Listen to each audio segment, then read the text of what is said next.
Okay, now we're on to section 1.6, using units and solving problems. Solving problems correctly in chemistry requires careful manipulation of both numbers and units. Paying attention to the units will benefit you greatly as you proceed through this or any other science course. So for example, if we were going to talk about length, we need to have a number plus we need to have the units, right? We wouldn't say that your foot is 12 long. You would say it's 12 inches long. Or you wouldn't say that it takes 5 to go from New York and California. You would say it takes 5 hours to go from New York to California. So let's read about conversion factors here. A conversion factor is a fraction, a ratio, in which the same quantity is expressed one way in the numerator and another way in the denominator. By definition, for example, meaning that we've decided this is true, 1 inch is equal to 2.54 centimeters. We can derive, that means we can create a conversion factor from this equality by writing it as the following fraction. So notice what they're doing here. 1 inch divided by 2.54 centimeters. So they're taking one of the numbers, 1 inch, and then dividing that by the other, 2.54 centimeters. We do that quite frequently. Because the numerator and denominator express the same length, remember 1 inch is 2.54 centimeters, this fraction's got to be equal to 1. If something divided by something it's equal to, that's going to be equal to 1. As a result, we can equally well write the conversion factor as, in other words, you could do it this way too, 2.54 centimeters divided by 1 inch. So notice we just switched the places, and we can do that if we need to. Because both forms of this conversion factor are equal to 1, so we can multiply a quantity by either form without changing the value of that quantity. This is useful for changing the units in which a given quantity is expressed, something you will do often throughout this text. For instance, if we need to convert a length from inches to centimeters, we multiply the length in inches by the appropriate conversion factor. So here's the first example. Suppose we have a measurement of 12.00 inches, and we want to convert it to centimeters. Here's how we would do it. We would use this conversion factor, 2.54 centimeters divided by 1 inch, and multiply that by the 12 inches. So 12.00 inches times 2.54 centimeters divided by 1 inch is equal now to 30.48 centimeters. Now this is dimensional analysis. Look what happens in the red dashes, the red lines, the strokes.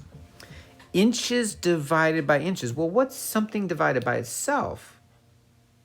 It's 1, right? Something divided by itself is 1. So 12 inches divided by 1 inches, the inches cancel, and you're left with centimeters. So by multiplying 12.00 times 2.54, we get the right number of centimeters, 30.48. We chose the form of the conversion factor that cancels the unit inches and produces the desired unit, centimeters. That's what we're trying to get, centimeters. The result contains 4 significant figures because exact numbers, such as those obtained from definitions, do not limit the number of significant figures in the result of a calculation. Thus, the number of significant figures in the answer to this calculation is based on the number 12.00, but not the 2.54. So that goes back to that issue of exact numbers.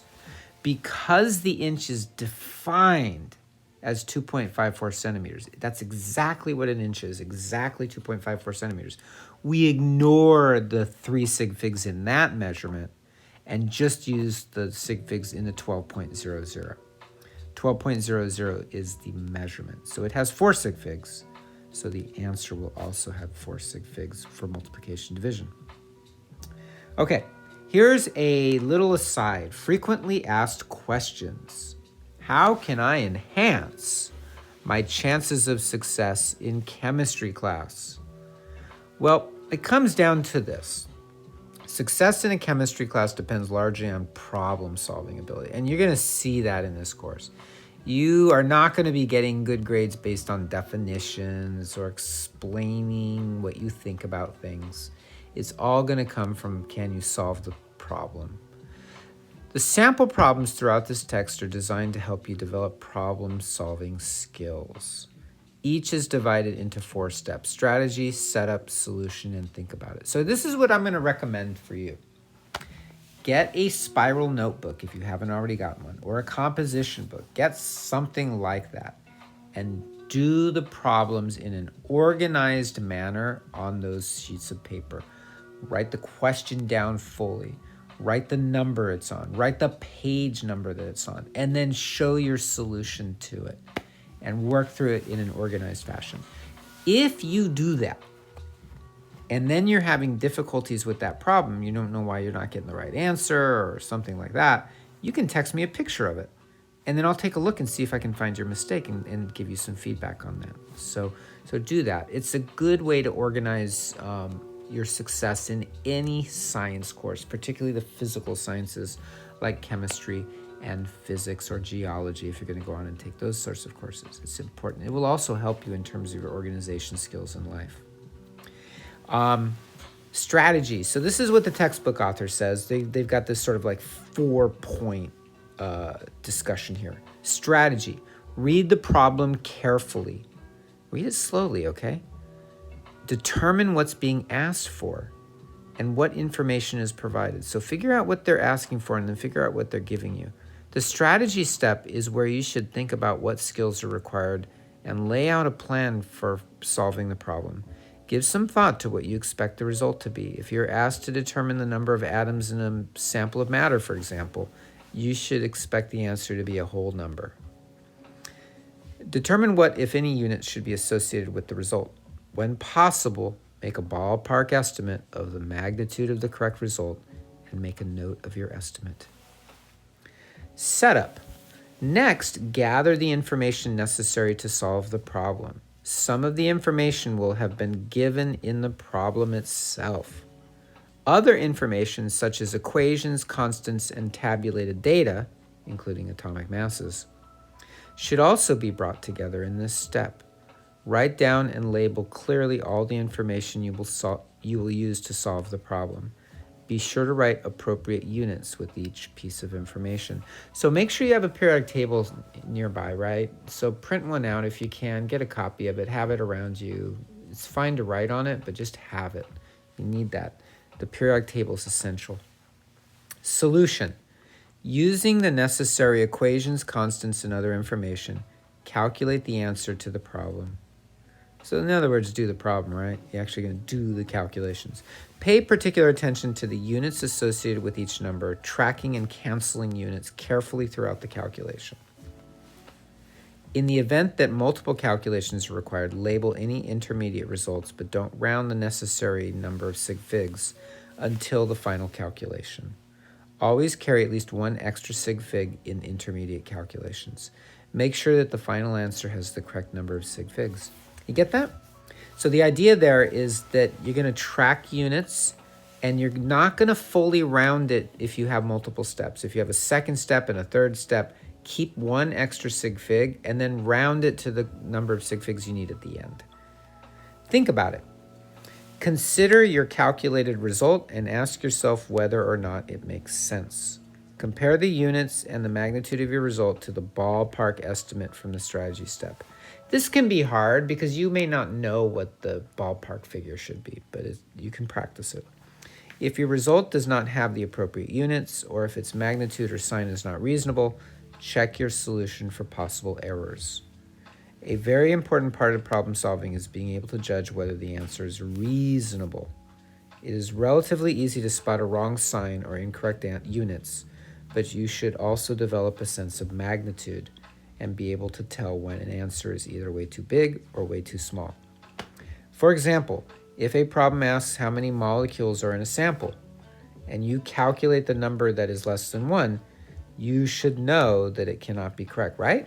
You can have less than a molecule. So if you get half a molecule or a third of a molecule or 0.67 molecules, that's not right. Finally, each sample problem is followed by 3 practice problems. The first attempt typically is a very similar problem that can be solved using the same strategy. The second and third, build and conceptualize, generally test the same skills, but but require approaches that are slightly different from the ones used to solve the preceding sample and practice problems. Regular use of the sample problems and practice problems in this text can help you develop an effective set of problem-solving skills. They can also help you assess whether you are ready to move on to the next new concepts. If you struggle with the practice problems, you will probably need to review the corresponding sample problem and the concepts that led up to it. Okay? So there's a lot in there. It's going to come from practice primarily. It's really practice, but being organized as you can. In this course, you want to develop your organization skills. Now let's move on to this discussion here of dimensional analysis, tracking units. We've done it once before with the inches and centimeters, but let's try it again. The use of conversion factors in problem solving is called dimensional analysis or the factor label method. Many problems require the use of more than one conversion factor. The conversion of 12.00 inches into meters, for example, takes 2 steps.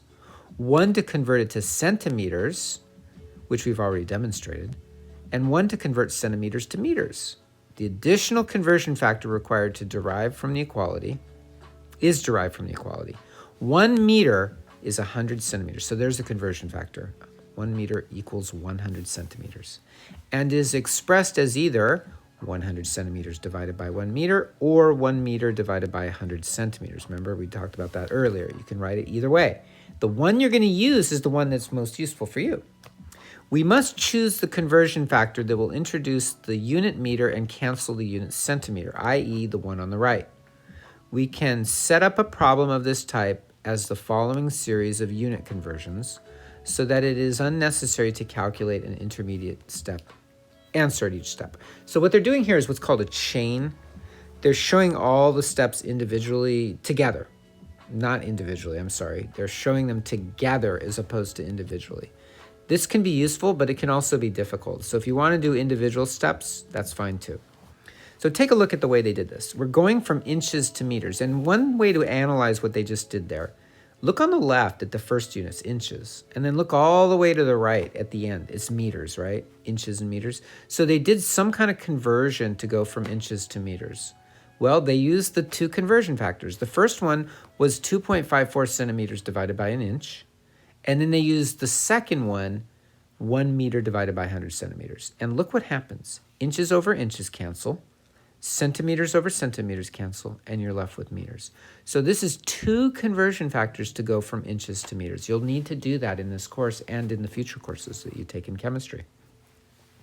Careful tracking of units and their cancellation can be a valuable tool in checking your work. If we had accidentally used the reciprocal of one of the conversion factors, the resulting units would have been something other than meters. Unexpected or nonsensical, meaning ridiculous units, can reveal an error in your problem-solving strategy. Now, student note, if we had accidentally used the reciprocal of the conversion from centimeters to meters, the result would have been 3,048 centimeters squared per meter, which would make no sense, both because the units are nonsensical, centimeters squared per meter, and because the numerical result is not reasonable. Meaning if you have 12 inches, that's not going to be 3,000 centimeters. You know that 12 inches is a foot, and a foot's not equal to thousands of meters. So, sample problem 1.8 shows how to derive conversion factors and how to do unit conversions. There will be a separate video of sample problem 1.8, so you can look at that if you want to. You definitely want to try the practice problem A and B. Now, moving on. Many familiar quantities require units raised to specific powers. For example, an area may be expressed in the units of length squared, e.g. square meters, m squared, or square inches, inches squared. So see the superscript? The superscript is telling you squared. So the 2, m raised to the 2 means meters squared. Inches raised to the 2 means inches squared. Those would be areas. Volumes are sometimes expressed in units of length cubed, e.g. cubic feet, feet cubed, or cubic centimeters, centimeters cubed. More often, though, volumes are expressed in liters, L, or milliliters, ml. It's important to remember that these are the common names given to specific units of length cubed. The liter is defined as a deciliter cubed. 1 liter equals 1 deciliter cubed. And the milliliter is defined as a centimeter cubed. 1 milliliter equals a centimeter cubed. See figure 1.10. When units are squared or cubed, special care must be taken when using them in dimensional analysis. For example, converting from cubic meters to cubic centimeters requires the following operation. Okay, let's pay attention to this here. 1 meter cubed, we're trying to go to centimeter cubed. So here's how we're going to do it. 1 meter is equal to 100 centimeters. Okay, so 1 meter cubed is 100 centimeters per meter times 100 centimeters per meter times 100 centimeters per meter. Because you're doing the length cubed, you got to do it 3 times.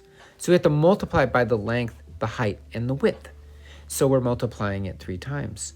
Now, the way we would show that mathematically is down below. 1 meter cubed times 100 centimeters per 1 meter cubed. So that's the 3 ratios put together. You cube it.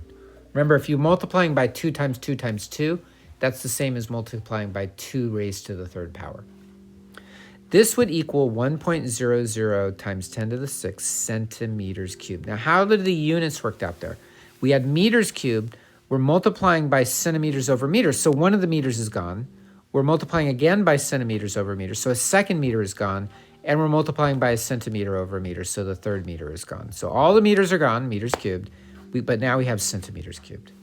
Failing to raise the conversion factor to the same power as the unit itself is a common error, and one that can happen easily when the units liters or milliliters appear, because they do not explicitly show the power 3. Sample problem 1.9 shows how to handle problems in which conversion factors are squared or cubed in dimensional analysis. So you're going to try sample problem 1.9. I'm going to put that into a separate video, and then you're going to do practice problem A and B, and you're also going to do the checkpoints for section 1.6, 1.6.1, 1.6.2, 1.6.3, and 1.6.4.